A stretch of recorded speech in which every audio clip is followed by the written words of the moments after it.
प्यारे मित्रों नमस्कार। माँ भारती एडुकेटर में आप सभी बच्चों का स्वागत है। आइए देखते हैं अब अगली स्टेप है निरक्षीय स्थिति के बाद है छोटे वैद्युत द्विध्रुव के कारण किसी बिंदु पर विद्युत क्षेत्र की तीव्रता। ठीक है, छोटे वैद्युत द्विध्रुव के कारण किसी बिंदु पर विद्युत क्षेत्र की तीव्रता। अब हम इनमें देखते हैं कि दो बिंदु है ए बी एक दो बिंदु है। ठीक है, और इन पर A1 A2 और B2 और A1 और B1, तो इनको आगे बढ़ाने पर एक बिंदु P है जिस पर विद्युत क्षेत्र की तीव्रता ज्ञात करनी है, E2 हो जाएगा। ठीक है, और ये E है, E2 है और ये है E1। ठीक है, तो E1 और E2 आपस में दोनों P के बीच मध्य में स्थित है। यहाँ बनने वाले जो कोण है वहाँ अल्फा है। ठीक है, अब हम देखते हैं ये भी एक वैद्युत द्विध्रुव है। ठीक है, ये भी एक वैद्युत द्विध्रुव है जो प्लस Q और माइनस Q आवेशों से मिलकर बनी हुई है तथा इनके बीच की दूरी 2L है तथा इसके मध्य बिंदु तथा इसके मध्य में एक बिंदु O है। O से R दूरी पर एक बिंदु P है जिस पर हमें विद्युत क्षेत्र की तीव्रता ज्ञात करनी है। तो क्या है, ये भी एक वैद्युत द्विध्रुव है जो प्लस Q और माइनस Q आवेशों से मिलकर बनी हुई है तथा इनके बीच की जो दूरी है वो 2L है तथा इनके मध्य बिंदु O है। O से R दूरी पर एक बिंदु P है जिस पर विद्युत क्षेत्र की तीव्रता ज्ञात करनी है। अब हम देखते हैं कि इसमें छोटे वैद्युत द्विध्रुव को दो घटकों में विभाजित किया गया है। छोटे वैद्युत द्विध्रुव को दो घटकों में विभाजित किया गया है, एक A1 से B1। ठीक है, A1 से B1 के अनुदिश। ठीक है, A1 से B1 के अनुदिश तथा A2 से B2 के अनुदिश दो घटकों में विभाजित किया गया है। तो पहला है P cos theta A1 B1 vector के अनुदिश तथा दूसरा है P sin theta A2 B2 vector के अनुदिश। मतलब A1 B1 वेक्टर के अनुदिश और A2 B2 वेक्टर के अनुदिश दो घटकों में विभाजित किया गया है। जब दो घटकों में विभाजित किया गया है तो घटक P cos थीटा के सापेक्ष बिंदु P पर अक्षीय स्थिति में विद्युत क्षेत्र की तीव्रता हो जाएंगे E1 = हो जाएंगे 1/4 पाई एप्सिलॉन 0 इंटू हो जाएंगे 2P cos थीटा R3। यही था अक्षीय स्थिति में, तो ये E1 निकल गया। इसी तरह से हम दूसरा देखते हैं घटक P sin थीटा के सापेक्ष बिंदु P पर निरक्षीय स्थिति में विद्युत क्षेत्र की तीव्रता। विद्युत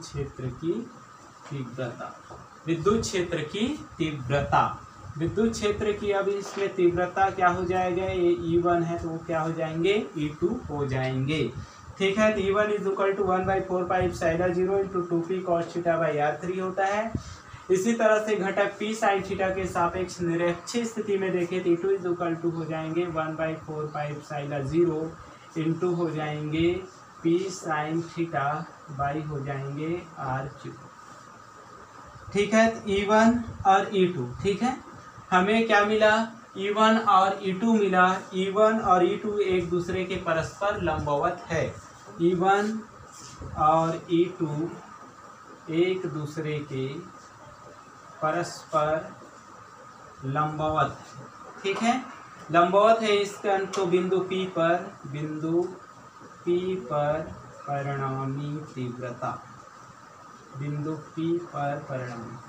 ठीक है, E1 और E2 जो E1 है और E2 है एक दूसरे पर परस्पर लंबवत है, तब बिंदु P पर परिणामी तीव्रता हो जाएगा E = √E1 का square plus E1 square plus E2 का होल स्क्वायर। ये हो जाएंगे E1 बराबर √E1 का स्क्वायर प्लस E2 का स्क्वायर हो जाएंगे। ठीक है मित्रों, अब देखते हैं जो E1 का स्क्वायर है। ठीक है, E1 स्क्वायर है तो हम E1 का मान हम यहाँ रख देंगे। ठीक है, तो क्या हो जाएगा, E1 है 1/4 pi epsilon 0 into 2p cos theta by होता है r। ठीक है मित्रों, अब ये प्लस हो जाएंगे 1/4 epsilon 0 into P sign theta by r3, और इनका क्या है होला स्क्वायर, क्योंकि E1 का वर्ग और E2 का वर्ग है इसलिए, है ना।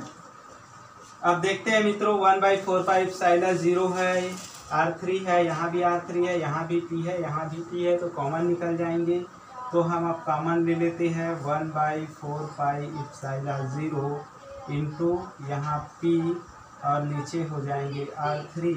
तो अब अंदर हमें क्या बचेगा 2p cos थीटा, और ये हो जाएंगे होल ऑफ स्क्वायर, और ये हो जाएंगे प्लस p साइन थीटा का होल ऑफ स्क्वायर। ठीक है मित्रों, आ रहे समझ में। अब क्या हो जाएंगे 1/4 एप्सिलॉन 0 इंटू पी हो जाएगा, और ये हो जाएंगे R3। ठीक है, तो 1/4 एप्सिलॉन 0 इंटू पी R3 हो जाएंगे, तो under root 2p cos theta है cos थीटा का होल ऑफ वर्ग है, प्लस p साइन थीटा का होल ऑफ वर्ग है। अब 2 का वर्ग कितना होता है, अब ये हम लिख देंगे रूट, और ये 2 का वर्ग होता है, 2 का वर्ग कितना होता है 4p cos square theta, sorry p तो गायब हो गया, p नहीं है ना। तो ये क्या हो जाएगा 4 cos स्क्वायर थीटा, प्लस यहाँ से क्या बचेगा साइन स्क्वायर थीटा। अब मैं क्या लिख सकता हूँ 1/4 एप्सिलॉन 0, ये p हो जाएगा, ये R3 हो जाएगा।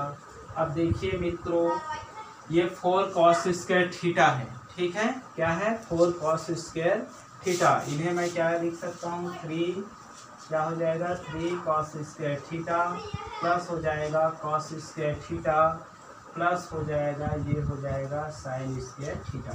ठीक है मित्रों, अब देखिए ये 1/4 epsilon 0 into P R3 under root 3 cos square theta plus cos square theta, और ये इन दोनों को अगर मैं देखता हूँ तो ये क्या हो जाता है sine square theta plus cos square theta is equal to क्या होता है 1। तो ये हो जाएंगे 1/4 एप्सिलॉन 0 इंटू हो जाएंगे p, और ये हो जाएगा R3। अब ये जो हो जाएंगे ये क्या हो जाएंगे 3 cos स्क्वायर थीटा, और ये क्या हो जाएंगे 1। ठीक है, ये क्या हो जाएंगे 1। ये जो आया आंसर, ठीक है, ये वाला जो आंसर आया, यही छोटे वैद्युत द्विध्रुव के कारण किसी बिंदु पर विद्युत क्षेत्र की तीव्रता है। ठीक है, अब हम देखते हैं 1/4। अब इस तरह से ये छोटे वैद्युत द्विध्रुव के कारण किसी बिंदु पर विद्युत क्षेत्र की तीव्रता हो गए, और E1 और E2 के परिणामी। ठीक है, E1 और E2 का जो परिणामी है, ठीक है, तो E पर है। ठीक है, तब हम उनके लिए tan अल्फा निकालेंगे, परिणामी के लिए tan alpha is equal to होता है E2 बाई E1। ठीक है, tan alpha is equal to क्या हो जाता है E2 बाई E1। अब ये हो जाएंगे tan alpha is equal to, तो E2 का मान क्या होता है, E2 का मान हम जानते हैं 1/4 epsilon 0 into P sign theta by ये होता है R3। अब ये बटे हो जाएंगे, बटे क्या होता है ये 1/4 E1 का 1/4 epsilon 0 into 2p cos theta by R3। जानते हो मित्रों, ये कट जाएंगे, 3 कट जाएंगे, p कट जाएंगे, तो tan alpha is equal to क्या बचेगा 1/2, और ये साइन थीटा बटे हो जाएगा cos थीटा। ठीक है मित्रों, तो tan alpha is equal to 1/2 sine theta by cos theta. ठीक है, अब हम इन्हें क्या करेंगे 1/2 साइन थीटा बटे cos थीटा बराबर क्या होता है tan थीटा, है ना। अब tan alpha is equal to 1/2, देखिए मित्रों tan alpha is equal to 1/2 tan theta होती है। ठीक है, तो tan alpha is equal to 1/2 tan theta. अब हम देखते हैं स्थिति फर्स्ट में, इनके आगे है स्थिति फर्स्ट। तो स्थिति फर्स्ट में क्या करेंगे मित्रों, तो स्थिति फर्स्ट में हम कुछ नहीं करेंगे, ये जो फॉर्मूला है इसमें फर्स्ट में हम theta is equal to 0 degree रखेंगे, थीटा इज इक्वल टू 90। ठीक है, थीटा इज इक्वल टू 0 90, ये दो चीज़ रखेंगे। तो theta is equal to 0 degree रखेंगे। तो अगर यहाँ हम theta is equal to 0 degree कहाँ रखेंगे, यहाँ theta is equal to 0 degree रखने पर क्या हो जाएगा ये, तो ई इज इक्वल टू है ना, तो ई इक्वल टू हो जाएंगे इस तरह से, ठीक है। तो ई इक्वल टू हो जाएंगे 1/4 epsilon 0 into P by r3 √3 और ये हो जाएंगे cos 0 डिग्री प्लस 1। और cos 0 का वैल्यू कितना होता है मित्रों, cos 0 का वैल्यू होता है 1। cos 0 का वैल्यू कितना होता है 1। तो 1/4 epsilon 0 into P by r3, अब ये हो जाएंगे 3 इंटू 1 प्लस 1, ये हो जाएगा 1/4 एप्सिलॉन 0, ये हो जाएंगे PR3 और रूट ऑफ 4 और 4 का क्या होता है 2, 1/4 एप्सिलॉन 0 इंटू 2 पी बाई हो जाएंगे R3। ठीक है मित्रों, अब हम देखते हैं is equal to 1/4 epsilon 0 into PR3 √3 cos theta cos 0, अब थीटा के जगह में इसी तरह से स्थिति सेकंड है, स्थिति सेकंड, और इस स्थिति में theta is equal to 0 degree हम रखते हैं, theta is equal to 90 degree रखते हैं। तो थीटा इज इक्वल टू अगर हम वहाँ 90 लेंगे तो क्या होगा, तो थीटा इज इक्वल टू 90, तो हम देखते हैं cos 90 का वैल्यू होता है, cos 90 का कितना होता है वैल्यू, cos 90 का वैल्यू होता है 0, ठीक है। तो cos यहाँ 90 रख देना, ठीक है। तो 90 रखने पर क्या हो जाएगा ये 0। सॉरी मित्रों, थोड़ी सी इंक डालने के बाद फिर से आते हैं। ठीक है मित्रों, अब आगे चलते हैं। तो हमने देखा है, क्या देखा है 1/4 एप्सिलॉन 0 2PR3 है। अब इसके आगे हम क्या रखेंगे, समीकरण 2 में मान रखेंगे, ठीक है। तो समीकरण 2 में मान रखने के लिए हम इनको बिठा देते हैं, ठीक है। समीकरण 2 में मान रखने के लिए अब हम क्या करेंगे इनको, तो ये हो जाएंगे 10 अल्फा इज इक्वल टू 1/2 और 10 हो जाएगा 10 0, और 10 0 का वैल्यू क्या होता है, 10 0 का वैल्यू 0, तो 10 0 का वैल्यू होता है 0, ये हो जाएंगे 10 अल्फा, ठीक है। तो अल्फा का मान कितना है 0, ठीक है। इसी तरह से मित्रों हम देखते हैं कि स्थिति सेकंड में देखते हैं थीटा इज इक्वल टू हम 90 रख देते हैं, है ना। समीकरण 1 में मान रखने पर, समीकरण 1 में मान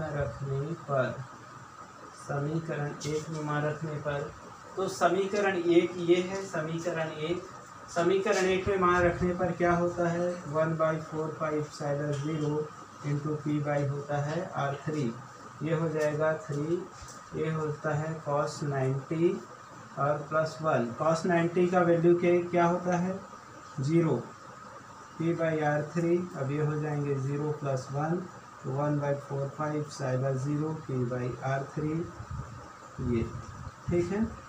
तो ये हो जाएंगे। इसी तरह से अगर हम समीकरण 1 में हम रखेंगे थीटा इज इक्वल टू 90, समीकरण 2 में रखने पर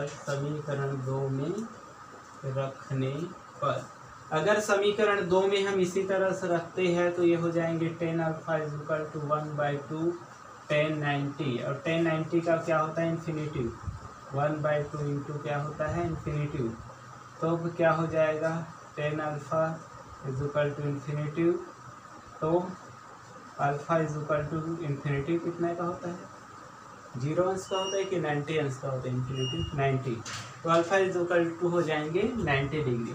प्यारे मित्रों, इस तरह से आपका यह पार्ट खत्म हो गया।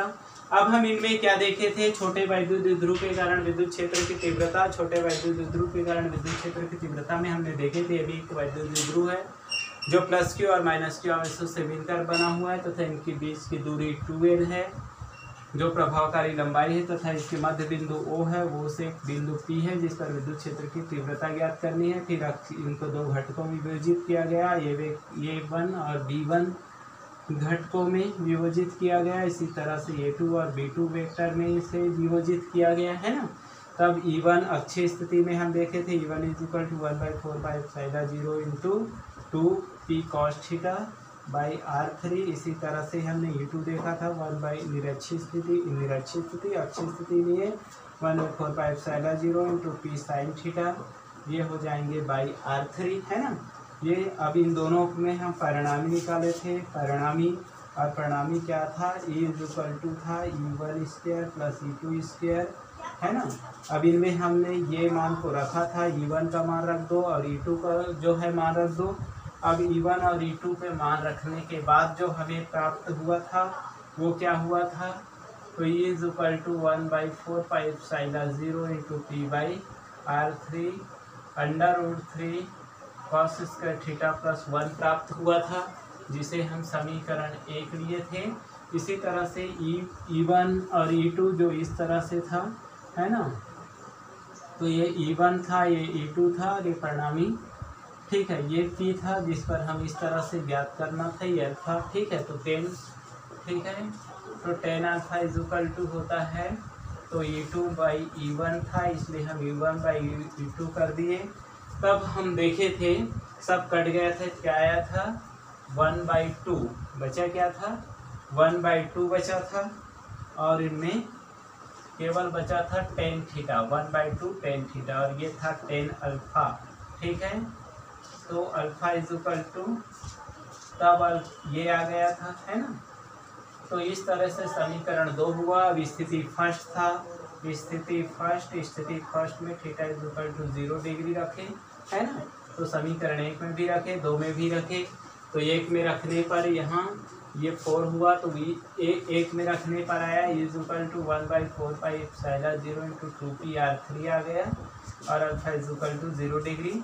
इसी तरह से हम स्थिति सेकंड देखें, स्थिति सेकंड में थीटा इज इक्वल टू अगर हमने 90 रखा, ठीक है, 90 रखने पर जो ई का मान आया 1/4πε0, अब वो था p बाई R3, ये आया था, ठीक है, और अल्फा इज इक्वल टू आया था 90 डिग्री। इस तरह से हमें छोटे वैद्युत द्विध्रुव के कारण विद्युत क्षेत्र की तीव्रता समाप्त होती है। हम आशा करते हैं कि आपको समझ आए होंगे, नहीं आए तो आप बार बार देखिए, इसे रेफरेंस तौर पर देखिए, अपने बुक में पढ़िए, और फिर इस वीडियो को आप देखिए और हमें कमेंट करके बताइए कि यह वीडियो कैसे लगा आपको। माँ भारती एडुकेटर को लाइक कीजिए, सब्सक्राइब कीजिए और शेयर कीजिए। ठीक है मित्रों, फिर मिलेंगे अगली वीडियो में। धन्यवाद।